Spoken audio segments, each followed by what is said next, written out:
You wake up every day, but do you actually awaken? Most people don't start the day, they just continue yesterday. They get up in a rush, but without direction. They open their eyes already being commanded by the phone, by traffic, by problems, as if life were a fire they have to put out all the time. And that's why so many people reach the night exhausted and empty. What nobody told you is that there's a secret moment, right as you wake up, when you can take control before the world takes it from you. It's small, invisible, but it decides whether your day will be led or dragged. And when you learn to master that instant, you start to realize that self-control isn't about suppressing, it's about choosing. In this video, I'm going to show you 10 time-tested lessons that will change how you face any day, no matter if the world is collapsing outside. You'll learn to keep a clear mind, emotions under command, and firm discipline, even when no one is watching. Take a deep breath, because the way your next day begins is about to be different.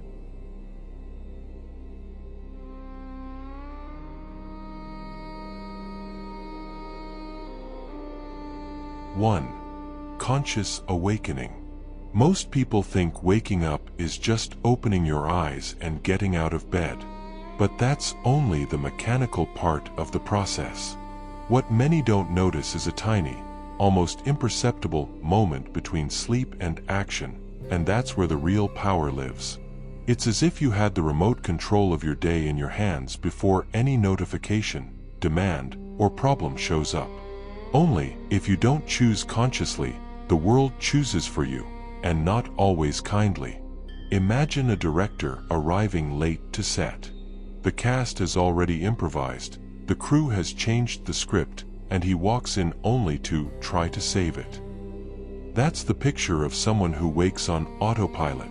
They start the day reacting to a mess that could have been avoided. Conscious awakening is taking the director's chair from the very first scene.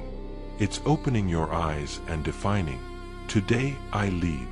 That initial decision doesn't erase problems, but it completely changes how you'll deal with them. And look, it doesn't need to be mystical or complex. Start with a simple ritual. Take 3 deep breaths, give thanks for something, review your intention for the day. It's like aligning the compass before you walk. It seems small, but that's exactly where most people lose the battle before it even starts. Because those who wake in a rush only survive the day, those who wake with intention build the day. And it's precisely that awareness that makes room for the next lesson. 2.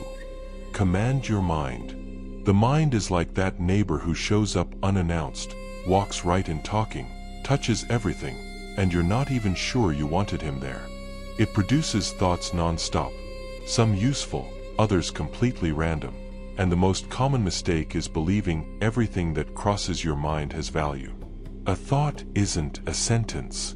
It only becomes a command when you hand it the wheel. The Stoic knows observing is more powerful than obeying. It's like watching clouds pass by. You don't try to grab them. You don't panic because one looks strange. You just observe. Same with thoughts. They can be curious, even unsettling, but they don't need to become owners of the house. You can choose which ones enter, which stay, and which leave. That choice is what separates self-control from mental slavery. And yes, it's training, not magic. Start by asking simple questions. Does this thought help me? Is it true? Does it take me where I want to go? If the answer is no, treat it like a pushy salesman at your door. Thank it mentally and close it. At first it'll feel odd, but with practice this creates lightness and clarity. You stop being a passenger and become the driver of your own mind. And that leads us to an even deeper challenge. Dealing not only with what we think, but with what we feel. 3.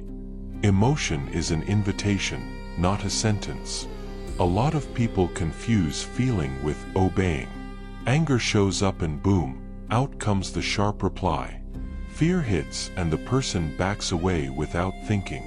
Hurt arrives and they shut down as if it were mandatory. But the Stoic understands that emotion isn't an order. It's just a signal, an invitation to look inward before acting. And an invitation, as you know, can be accepted or declined. Think of anger. How many times has it made you say what you didn't mean, leaving you with that bitter aftertaste of regret? Or fear, which keeps you from taking a step because it paints terrible scenarios that don't even exist. Emotion arrives charged with energy, but it's temporary. If you can pause, observe, and ask, does this help me now, or is it just trying to drag me along? You've already changed the game. That's the emotional maturity that separates the impulsive from the intentional. The training is simple but requires courage. Feel without drowning. Acknowledge what's there, but don't act in the heat of the moment. It's like holding the reins of a skittish horse. You don't fight it, but you don't let it throw you either. And when you learn to do that, you realize mastering emotions isn't about not feeling. It's about choosing how to respond.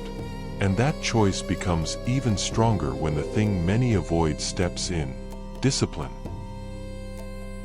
4. Discipline is freedom in disguise. For many people, discipline sounds heavy, almost like punishment. It recalls detentions at school or rigid household rules. But in the Stoic view, discipline isn't a prison, it's a key. It gives you stability when motivation goes missing. It keeps the helm steady when the sea is rough. Those who rely only on willpower live on a roller coaster. Those who lean on discipline build a straight road. Think of a musician. He doesn't wait to feel inspired to practice. He practices daily, and that's exactly what makes him free to improvise on stage without fear. Discipline works the same way. It starts small, waking on time, finishing that task you keep postponing, and grows until it becomes part of your identity. You begin to respect yourself because you keep the promises you make to yourself. And that self-respect is a quiet freedom no one can take. The secret is seeing discipline not as something that suffocates but as roots that sustain. Rest is part of it, but self-deception isn't. It's knowing the difference between a pause and a quit. The more you practice, the less you need to negotiate with laziness. And then, when impulse hits, you don't react on autopilot. You pause. And in that pause lives the next step to real self-control. 5. Pause, then act. We live in an age where responding fast became a medal of honor. But speed isn't always a sign of intelligence. Often it's exactly what takes you away from the best decision. The Stoic knows that between what happens and what you do, there's a space. And in that space lives your freedom. Whoever reacts on impulse hands the wheel to emotion. Whoever pauses takes command. Remember that time you answered in the heat of the moment and later thought, I should have stayed quiet? That happens because we didn't give the mind time to cool down and organize thoughts. A pause isn't weakness, it's a filter. It's like letting water settle before drinking. The impurities fall, clarity rises. 3 seconds of silence can save 3 days of regret. The more you train this pause, the more natural it becomes. You start to realize you don't have to react to everything that pokes your ego. You learn to choose when to act and when to let it pass. That strategic calm opens space to face hard situations without being swallowed by them. And believe me, the next step is preparing for the fire before it starts. 6. Train in the cold to withstand the fire. Most people panic when a problem arrives because they never trained before it appeared. The Stoic thinks differently. He prepares in calm so he doesn't sink in the storm. Training in the cold is deliberately exposing yourself to discomforts that strengthen the mind. It's waking up early even when sleepy, finishing the boring task without motivation, saying no when it would be easier to please. Small battles that build inner armor. Think of a soldier who only trains on sunny days. On the first rainy day, he freezes. But the one who prepares in snow, wind, and ice can face any weather without panic. That's the value of building resilience now, while everything is calm. It's learning that discomfort isn't an enemy, it's a gym for the soul. The more you face it, the less it scares you. This training isn't about seeking suffering, it's about reducing the power it has over you.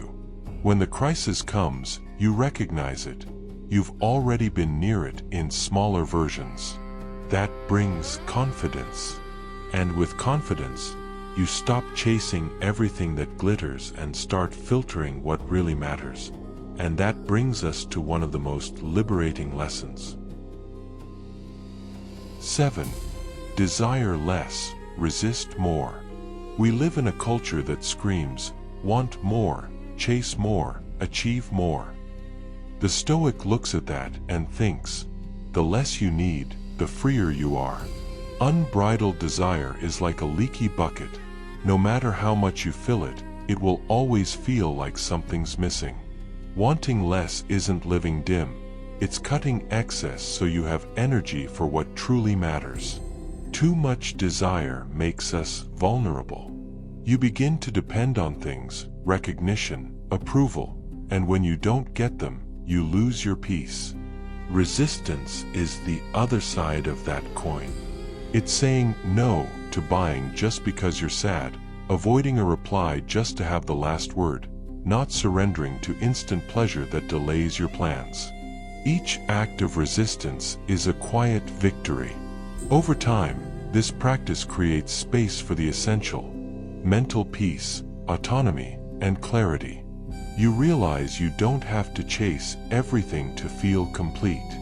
And when your mouth stops being driven by impulse, when speech is filtered before it leaves, self-control makes another leap. 8. Be the guardian of your mouth. Words are like arrows. Once loosed, they don't come back. How many arguments could have been avoided if someone had just breathed before speaking? The Stoic understands that mastering the mouth is as important as mastering the mind. It's not about suppression, it's about filtration. Not every truth needs to be said. Not every provocation deserves a response. Silence is self-control too. Speaking in the heat of emotion opens the door to regret. A poorly placed phrase can close doors, destroy trust, and ignite needless conflict. Choosing to be quiet or to wait for the right moment is like sowing seeds. The right words bloom, the wrong ones turn into weeds. It's an invisible strength revealed in the results of the relationships you build. Training this takes humility and patience. It means listening more, avoiding gossip, and speaking only when there's purpose. Over time, you notice that speaking less is often speaking better. And once the habit of controlling your mouth takes root, your routine becomes the next battleground to fortify the soul. 9. Strengthen the soul in the routine. Many think inner strength is forged in big challenges, but truth is, it's built much earlier, in the backstage of daily life. It's in how you keep your word even when no one's watching, how you sustain habits that seem small but shape your character. The Stoic knows routine is his most important training ground. Getting up at the agreed time, finishing the tedious task, treating someone with respect even on a bad day. These seem trivial, but each act is a brick in the fortress you're building inside. When the storm arrives, those who didn't train in routine crumble. Those who did remain firm. It's like sharpening your sword daily so you're not caught off guard when you need to use it. This strengthening isn't about perfection, but constancy. There will be bad days, but the Stoic always returns, always restarts. And by living this way, he begins to see he can choose his responses instead of merely reacting. And that's exactly where the next lesson comes in. 10. Don't react. Choose. Reacting is easy. Just let impulse decide for you. But the price usually arrives fast: regret, wear, conflict. The Stoic understands that between feeling and acting there's a space, and in it lives the power to choose. Reacting makes you a hostage of the external. Choosing makes you sovereign over yourself. When someone provokes you, the automatic reaction is to return in kind. But by choosing, you filter. Is this worth my energy? Does it represent who I want to be? That pause changes the outcome and preserves your dignity. It's like swapping a matchstick for a lantern. You stop burning and start illuminating. Over time, you realize you don't need to join every battle, nor respond to every stimulus. That freedom to choose brings more lightness to life. And when that choice holds even in silence, far from everyone's eyes, it's a sign your self-mastery has reached its deepest level. 11. Master yourself when no one is watching. It's easy to keep your posture when there's an audience, praise, and expectation. What's hard is being integral in the quiet, when no one's checking. For the Stoic, virtue isn't performance. It's coherence, doing the right thing because it's right, not because someone is watching. It's in these invisible moments that true character is revealed. Saying no to a destructive impulse, even knowing no one would ever find out, is a silent victory. Keeping a promise you made to yourself, without applause, strengthens inner trust. Each right choice, away from the spotlight, is a brick in a solid identity, and that brings a peace no recognition can buy. This kind of mastery doesn't chase external validation, it seeks personal honor. The more you act like this, the more you respect yourself, and the less you need to prove anything to others. And with that posture, the journey of self-control turns into a life guided by firm values. And now it's time to tie all this back to the introduction that will hook the viewer in the very first seconds.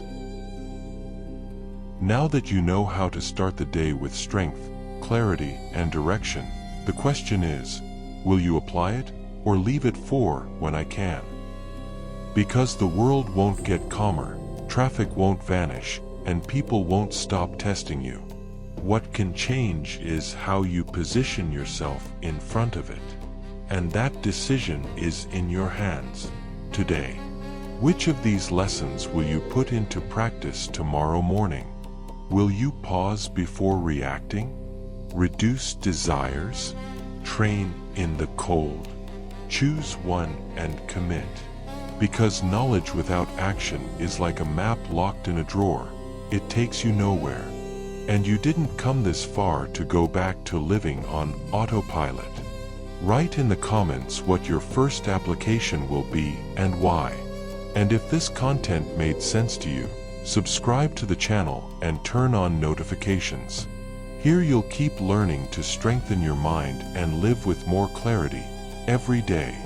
Because each day is a training session, and you already know training is what prepares you for real life.